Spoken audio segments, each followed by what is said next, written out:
Walisa chairman wa district Kayunga mbuzi twe kibuzo nti protecting against shiza president neda president gain size za kibina fe ngaba NRM okusoka gain Kayunga butula mu greater mukono yonaka Kayunga tucha fyalide mpanga mu NRM kujifuna mu ebintu bisingo bungi butula nga isimba yobera Kayunga esasa nya mafina za Uganda yonaka butula ebintu ebisigala bunene nadalanga hub ya region yona ya Buganda ebira Kayunga botula Kayunga lugudo no masanjala luvone mukono utabuza imotoka zone zigenda kati obusingo bungi wetira Kayunga twafuna olutindo twakarufuna olusalamu Kayunga kata Kayunga ne kamuli President Museveni jo yabara mwana mwezi go musanvu yaje nagura urugudo urugende Kayunga ugende kalira ya kati banazo kurukuba chorus bana Kayunga basanyufu nnyo nadalanga chorus ya kubidoro rugudo tebachana kibanya Museveni kibagenda okola kibamubanja ndikumwa bururu tusubira Kayunga kujiza mutundu kinana mbitano era twamaze okubabanizinga abantu tujja kubana abantu abatali wansi wa 15 tuline subi tikayunga yadabamu totuchaina mukweyawula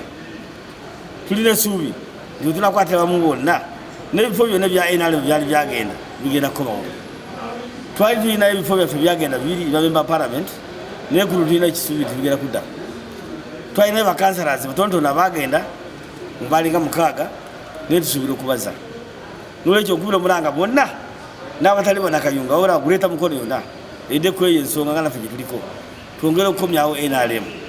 kubanga NRM abaganda bagamba ntolwe olukade lumanya ki ensonda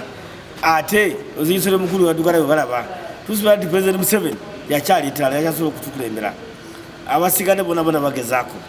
tutufayo bagezeko nefuje kwa Museveni chama twege nomutaira wane mukono wona edwali tulire Kayunga byeli kyasinzo bulungi bonna nebogende jinja tutusinga edwali ebotukamu obanga atuse Bulaya era abalwadde bonna bambali nene basindikire wafi kwa edwali afire kyasingo bulungi mugweta mukono in fact ne jinja yonna bawala fara hospital ye jinja nze bisera bisiga wembera ifara hospital ye jinja nkade nnyo bogituka babanga tuso kirwali bodizawali sima bisera byabazungu botuka mu busenge butono baduka neri yafe lipya nyo ate liko yakomoletinga abantu bonna abava buli kitundu kyonna amadagala bye bali bamutegalimu ebyo byabulimba pa amadagala tukalina abalwadde bagenda bajanjabibwa yatulire subiti abana Kayunga kuba balabira so lwekyo gain zogamba zizimukozi tulina sebo tunga bana Kayunga etwenyumirizamu amasomero buli kitundu kyonna etulonde Kayunga tetina gomola ye Kayunga tena city school tetina gomola ye Kayunga yona nga tetuyina kumutendera gwomuruka natona dwaliro no yizate Kayunga twali ade mpanga mu government muno no yusaba nabalala abatanafuna babawe tongero kwanti government ya NRM yongera maso muli mwena lali yafegera kuba ya kumacha sawa tano President Museveni baje kutuka nemo tuwasubira kutuka kusawa emu paka sawa 2 nga muweze President Museveni kusawa 5 aja kuba wali sawa 5 atumwanirize aveyo atajede mkodo naye mwe muje mu bungi nnyo ntwala 15 ngobe nabagambi tutaze okola empenda era bagenda kuyika kwamba ndikola ntambula kuvanira kiteka ntambule gobora zagezona era amaze okutega emitego balinze bulinzi lunako sawe kukuba kwenyini kukolasa byejakatwa kuva busana okuva Kayunga kugende busana oli okukolasa salama gende kamuli otegenda kubera kusawa bana Kayunga mwena namwe tubaniriza abakumulira baganda bagamba ndumaniro ulana gocha 2 namwe muje mutwalirizeko alija kuvera tetujereno bamwe mkono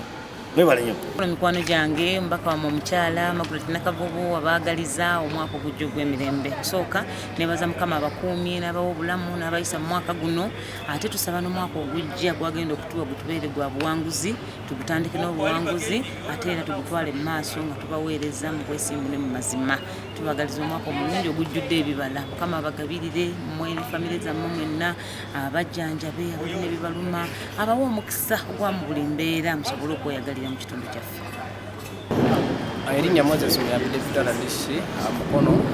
olwaleero nga 29 tubadde n'omukunzi wa ekibiina kya NRM okubanga ajja okuteekateekera wamu n'abantu okwaniriza pulezidenti ennaku z'omwezi nga 24 mukono weewaawo agenda kubeera mu Greater Mukono yonna. So tukowola abantu bajje babeewo nga twaniriza pulezidenti waffe ajje ayongere okutubuulira manifesito gyateeseteese erimu ebintu ebirungi bingi weewaawo n'ebirala abikoze. So nkowolera ddala bannamukono mwenna abaagala pulezidenti nammwe mwenna mujje mubeewo wadde abibiina ebirala mujje mubuuze pulezidenti kyayogera. Tulina ebirungi bibiri nti one candidate ate ekirala pulezidenti wa ggwanga. So nze nkubiriza abantu bonna bajje babeewo naddala abafuna ssente za PDM mujje mubeerewo nga mumusiima pulezidenti amulago okwagala kubanga munamulaga okwagala okw'amaanyi ne ssente ajja kuzongerako era nga bwe yagamba nti agenda kuzongerako ba PDM bafune. So abafuna ssente za PDM abateekateeka okufuna ssente za PDM nawe bateekateeka okufuna ssente za PDM bajje babeewo. Ennaku z'okulonda 15 wetugenda okusuula akalulu nga tulonda pulezidenti awamu n'abakiise ba palamenti. So okulonda okwo nsaba Abannayuganda tukuume emirembe, nsaba Abannayuganda tukolere wamu okulaba nti okulonda kugwa bulungi ate tufune obuweereza bw'ekisanja ekiddako. Omuntu n'aba nga ayiseemu nga si gw'oyagala gumiikiriza emyaka 5 ojja kulonda gw'oyagala naye nga pulezidenti tukikakasa nti agenda kuyitamu ate twagala nti bw'anaaba ayiseemu aweereze abantu bonna. So kitegeeza nti teri ssente aba PDM ze bafuna. So tubakowoola mwenna mugweyo ate nga 15 lunaku lw'okulonda. So era nkubiriza bannamukono ne bannakuleta mukono ne Uganda yonna okutwaliza wamu nti okulonda kuno ate kuleke kutwawula oba tuteeka mu mbeera ya kumenya mateeka kubanga okulonda kujja omulundi gumu mu myaka 5 ate emyaka 5 negibeera gya buweereza. So tutunuulire omuntu gwe tugenda okulonda ate tumala okulonda tudde mu kukola emirimu gye tuyita service delivery. So abantu mwenna Bannayuganda mbakowoola era mbakubiriza nti tulage obugunjufu mu kulonda kubanga emirimu gy'okulonda mirambike bulungi waleke kubaako abababuzaabuza babakozesa emirimu egitali gyamu mu kulonda kubanga mu kulonda mubaamu abakuuma akalulu, mubaamu abayambako abantu okulondesa, mubaamu abatambuza obululu ne mubaamu abakuumaddembe. Kakati gwe ekitugatta ffenna ng'abantu ffenna tuli balonzi. So kakati wamala okusuula akalulu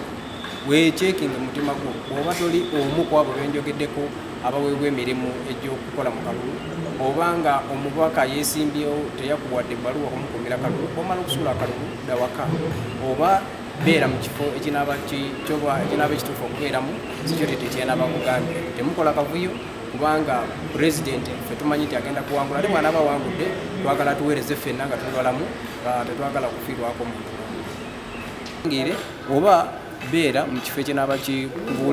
kikugambiddwa okubeeramu okusinziira ebyokwerinda banaaba bakuwadde.